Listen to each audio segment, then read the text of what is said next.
پر درجہ بلند ہوگا. اب اس کا دور ہونا تو ہمارے لیے تو رحمت ہو گیا. ہمیں تو زیادہ سے زیادہ جو ہے وہ نیکیاں میسر آئیں گی, زیادہ سے زیادہ ہم نیکیاں حاصل کر سکیں گے. تو عزیزان محترم, اس چیز کا کوئی نہیں بہانہ بنا سکتا اور نہیں بنانا چاہیے, بلکہ حقوق میں سے ہے. جیسا کہ پیچھے گزر چکا ہے, تو مریض ہو گیا ہے تو جائیں اور اس کی تیمارداری کریں, اس کے لیے وقت نکالیں. اور فرمایا جب وہ مریض کے پاس ہوتا ہے اور مریض کی عیادت کرتا ہے, اس وقت رب تعالیٰ کی رحمت جو ہے اس کو ڈھانپ لیتی ہے, اس کو رحمت کے اندر آ جاتا ہے.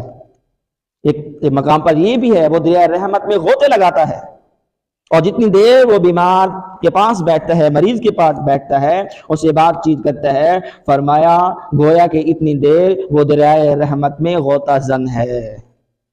تو اب اس کا مقام مرتبہ کیا ہوگا, اس کو کتنی نیکیاں ملے گی, کتنا اجر ملے گا.